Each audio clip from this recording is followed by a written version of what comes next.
হয় নমস্কাৰ আজি মই পুৱাতে মই পোষ্ট কৰিছিলোঁ যে সিটুপৰৰ প্ৰতিটো কথাৰ প্ৰতি উত্তৰ মই দিম আৰু গতিকে মই তেখেতৰ কিছু মন্তব্য মই নোট কৰিছোঁ কৰি পেলাই কি কি মন্তব্য কৰিছিল সেই মন্তব্যবোৰৰ মই প্ৰতি উত্তৰ দিবলৈ মই সাজু হৈছোঁ আচলতে সিটুপৰে কৈছিলে যে মিয়া কেতিয়াৰ পৰা খিলঞ্জীয়া হ'ল গতিকে মই আপোনালোকক কওঁ যে এইটো সিটুপৰে প্ৰশ্ন কৰা মানে মূৰ্খামি কৰা মিয়া কিন্তু আপোনালোকক কৈ আছোঁ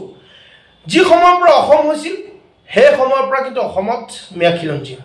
একদম সিধা কথা ইয়াত কোনো ধৰণৰ সন্দেহ নাইকা তাৰপিছত আপোনাৰ সিটুপৰে কৈছে যে সাইলেন্সাৰ ফুটা বাইকৰ দৰে মিয়াই চিঞৰিছে গতিকে মই কওঁ সাইলেন্সাৰ ফুটা বাইকৰ দৰে মিয়াই চিঞৰা নাই বৰঞ্চ মিয়াৰ শিক্ষাৰ অৰ্হতাৰ বাবে বিশ্বৰ দৰবাৰত অসমক চিনাকি কৰাই দিলে কিন্তু মিয়াই আপোনালোকে গম পাইছে ইতিমধ্যে হাফিজ অসমৰ এজন একদম পিছপৰা অঞ্চলৰ এজন যুৱক হাফিজ এজন অধিবক্তা ইলিয়াছ হুছেইন তেখেতে লণ্ডনত চাকৰি পাইছে ৩৭ লাখ টকাৰ চাকৰি পাইছে এইটো আমাৰ অসমৰ কাৰণে গৌৰৱ এইবোৰ সিটুপৰে গম পাব লাগে ইতিহাস তেখেতে পঢ়িব নেজানে গতিকে মই এটা কথা কৈ আছোঁ আপোনালোকে গম পাব যে এছাম ব্যক্তিসকলে হস্তীয় জনপ্ৰিয়তাৰ কাৰণে কিন্তু তেওঁলোকে কিছুমান আপত্তিকৰ মন্তব্য কৰে আৰু মই এটা কথা কৈ আছোঁ যে আমাৰ মিয়া মানুহখিনিক যদি কোনোবাই গালি দিয়ে ৰাতাৰাতি তেওঁলোকে নেতা হৈ যায় গতিকে মিয়াক যিমান সময়লৈকে কোনো ব্যক্তিয়ে গালি নিদিয়ে তেওঁলোকে কিন্তু নেতা হ'ব নোৱাৰে স্পষ্ট কথা মই সিটুপৰৰ প্ৰতিটো কথাৰ প্ৰতি উত্তৰ দিবলৈ মই আজি সাজু হৈছোঁ আৰু তাৰপিছত মোৰ কিছু প্ৰশ্নৰ প্ৰতি উত্তৰ যদি সাহস থাকে সিটুপৰে দিব আৰু সিটুপৰৰ কিছুমান প্ৰশ্ন এইখিনি কম আপোনালোকে শুনিব যে তেখেতে কৈছে মিয়া কেৱল নিজৰ জীৱন জীৱিকা আৰু বাসস্থানৰ বাবে ডিঙিত গামোচা লৈছে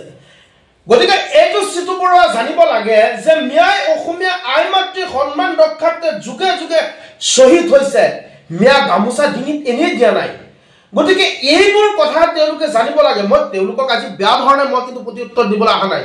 মই প্ৰত্যেকটো কথা নোট কৰিছোঁ মোৰ সময় নাই তথাপিও মই নোট কৰিছোঁ এই কাৰণেই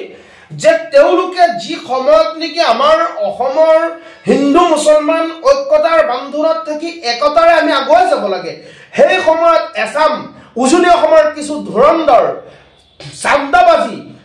চান্দা সংগ্ৰহ কৰা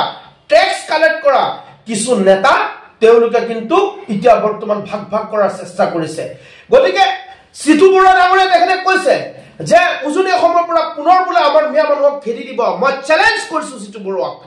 এজন মিয়া মানুহক আপুনি উজনি অসমৰ পৰা খেদি পঠিয়াই দিয়ক খেদি পঠিয়াইছিলে নহয় আপোনালোকে তেতিয়া অভাৱ হৈ গ'ল নহয় মিয়া মানুহ তাত নেযায় আৰু আপোনালোকে আঁঠু কাঢ়ি পেলাই মিয়া মানুহৰ ওচৰত ক্ষমা খুজিবলৈ আমি দিছিলোঁ নহয় লাষ্টত আপোনালোকে ভুল স্বীকাৰ কৰি পেলাই মানুহখিনিক লৈ গ'ল আৰু কোন কোন ভাটাৰ মালিকৰ পৰা কোনটো গাড়ীৰ পৰা কিমান টকা আপোনালোকে লৈছে যদি মই মুখ খোলো এইসকল ব্যক্তি ৩ বছৰৰ কাৰণে কিন্তু আপোনাৰ নিউজৰ ফ্ৰণ্টত তেওঁলোক নাহে মই চিধাকে কৈ দিছোঁ গতিকে আমাক গালি পাৰি যদি আপোনালোকে নেতা হ'ব বিচাৰিছে তেন্তে মই আপোনালোকক চেলেঞ্জ কৰিছোঁ সিটুপৰক মই আপোনাক আদৰণি জনাইছোঁ আপোনালোকে যদি সন্মান বিচাৰিছে ৰাইজৰ সন্মুখত যদি আপোনালোকে নিজক প্ৰতিষ্ঠা কৰিব বিচাৰিছে নগাঁৱলৈ আহক মই সন্মান জনাই আপোনাক চিনাকি কৰাই দিম আপুনি সিটুপৰ বুলি গতিকে মই প্ৰতিটো কথাৰ প্ৰতি উত্তৰ দিবলৈ মই আজি সাজু হৈছোঁ মই তেখেতৰ কথাবোৰ মই নোট কৰিছোঁ সিটুপৰে প্ৰশ্ন কৰিছে মিয়াৰ কি আছে মই সিটুপৰক কৈছোঁ মিয়াৰ কি নাই সেই কথাটো আপুনি উপলব্ধ কৰক আপুনি জানিব লাগে অসমীয়া ভাষা জীয়াই ৰখাৰ মূল মানুহ হ'ল মিয়া মানুহ যদি আমি মিয়া মানুহখিনিয়ে যদি অসমীয়া ভাষা নিলিখি আমি বাংলা ভাষাত চহী কৰোঁ অসমৰ মাজত অসমীয়া ভাষা বিলীন হৈ যাব আমি নিবিচাৰোঁ আমি অসমৰ আই মাতৃৰ কাৰণে এইখন অসমৰ কাৰণে আমি শ্বহীদ হৈছোঁ যুগে যুগে মুছলমান শ্বহীদ হোৱা মিয়াসকল শ্বহীদ হোৱাৰ আমাৰ ইতিহাস আছে এবাৰ ইতিহাসৰ পাতবোৰ লুটিয়াই চাব সিটুপৰাই মানে আপোনালোকে কি বুলি ভাবিছে দুটা মিয়াক গালি দিলে আপোনালোকে ডাঙৰ নেতা হৈ যাব আৰু সিটুপৰাই কৈছে যে মিয়াৰ গাত বিৰি গোন্ধাই বিৰি খোৱা মানুহে হ'ল মিয়া সিটুপৰাই মই আপোনাক কৈছোঁ বিৰু খোৱা মানুহ মিয়া নহয় মিয়া বৰ্তমান ডক্টৰ ইঞ্জিনিয়াৰ অধিবক্তা হৈ পেলাই লণ্ডনত চাকৰি কৰা হ'ল আৰু আপোনালোকে যিসকল নেকি নেতৃত্ব বহন কৰিছে আপোনালোকে হিন্দু সমাজৰ যিসকলে চান্দাবাজি ধান্দাবাজি নেতাসকলে হিন্দু সমাজৰ নেতৃত্ব বহন কৰিছে এইসকলে কওক আপোনালোকে হিন্দু সনাতনী সমাজৰ কাৰণে অসমীয়া ৰাইজৰ কাৰণে অসমীয়া নিবনুৱা যুৱক যুৱতীৰ কাৰণে আপোনালোকে কি কৰিছে আপোনালোকে ভাল এখন স্কুল কৰবাত গৈ পেলাই তাত আপোনালোকে প্ৰতিনিধিত্ব কৰিব পৰা নাই এটি সংগঠন কৰি পেলাই পেটৰ তাৰণত যদি সংগঠন কৰি পেলাই আপুনি পেট চলাব খোজে এই সকল ব্যক্তিৰ দ্বাৰা এনে মন্তব্য হ'ব মই আৰু কেইটা প্ৰশ্নৰ উত্তৰ আপোনাক দিম মই কৈছো যে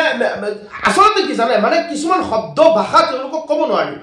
মিয়াৰ যেতিয়া নেকি উন্নতি দেখা পায় এই সকল ব্যক্তি মিয়াৰ উন্নতি দেখিলে তেওঁলোকৰ কিন্তু গা জ্বলে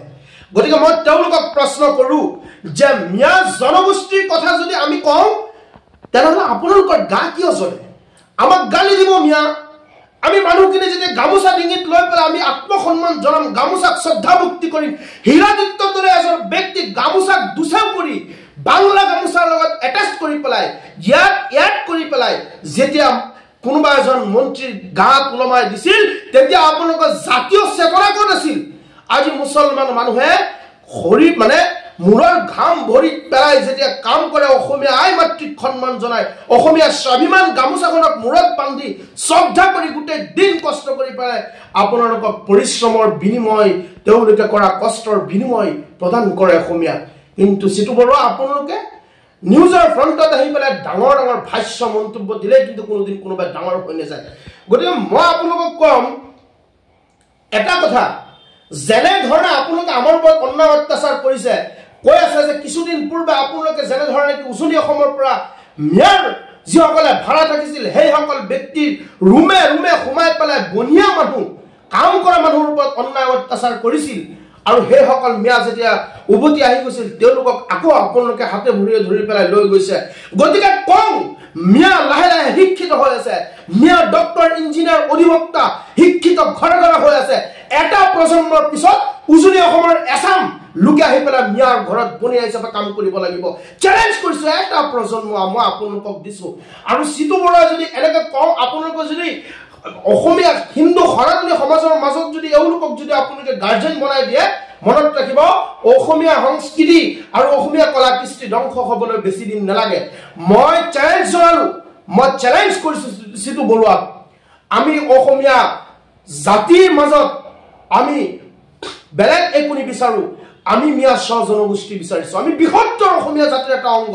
আমাক কোনো অসমীয়া জাতিৰ পৰা আঁতৰাই নিব নোৱাৰে আমি অসমৰ আমি বাসিন্দা অসমৰ আমি বসবাস কৰো অসমৰ মাজত আৰু ইয়াৰ মাজত আমাৰ মিয়া স্ব জনগোষ্ঠী লাগিব ইয়াত কোনো ধৰণৰ সন্দেহ নাই যদি আমাক মিয়া স্ব জনগোষ্ঠী চৰকাৰে নিদিয়ে ছয় জনগোষ্ঠীৰ লগত মিয়া জনগোষ্ঠী এড কৰিব লাগিব আৰু আমাৰ আত্মসন্মানৰ কাৰণে যদি আমাৰ জীৱন দি হলেও যদি আমি আন্দোলন কৰিব লাগে আমি মিয়া জনগোষ্ঠীৰ কাৰণে আমি আন্দোলন কৰিম কাৰণ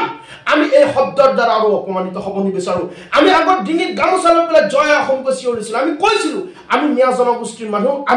আমি অসমীয়া বৃহত্তৰ অসমীয়া জনগোষ্ঠীৰ মানুহ আমি অসমীয়া পৰিচয় দিওঁ তেতিয়া আপোনালোকে উপলব্ধ কৰিছিলে যেতিয়া মিয়া জনগোষ্ঠী বিচাৰিছো তেতিয়া উপলব্ধ কৰিছিলে এতিয়া মিয়া সম্প্ৰদায় আমি একগোট হৈ আমি সংগ্ৰাম কৰাৰ সময় আমি ৰাজপথ অৱৰোধ কৰি পেলাই আমাৰ প্ৰাপ্য অধিকাৰ আত্মসন্মান ঘূৰাই পোৱাৰ কাৰণে আত্মসন্মান আমি জীয়াই থকাৰ কাৰণে আমি আমাৰ অধিকাৰ বিচাৰি আমি আন্দোলন কৰিম ইয়াত সিটো বৰুৱা আৰু কিছুমান লেটু সিঙাৰ নেতাই আমাক কেতিয়াও আমাৰ প্ৰতিৰোধ কৰিব নোৱাৰে আমাৰ আন্দোলন অব্যাহত থাকিব যদি ইয়াৰ পিছত আৰু কোনো প্ৰতিউত্তৰ দিয়ে তালৈ মই প্ৰতিউত্তৰ দিবলৈ মই সাজু হৈ থাকিম কিন্তু আমি আমাৰ জনগোষ্ঠী মিয়া জনগোষ্ঠী যদি খোজাৰ কাৰণে কোনোবাই উপলব্ধ মন্তব্য কৰে মনত ৰাখিব এজন মিয়া মানুহ যদি উজনি অসমৰ পৰা খেদি পঠিয়াই এতিয়া আমি মধ্য অসম বা নামনি অসমৰ পৰা নহয় আমি উজনি অসমত প্ৰতিজন মিয়া গৈ তাত প্ৰতিউত্তৰ আপোনালোকক দিম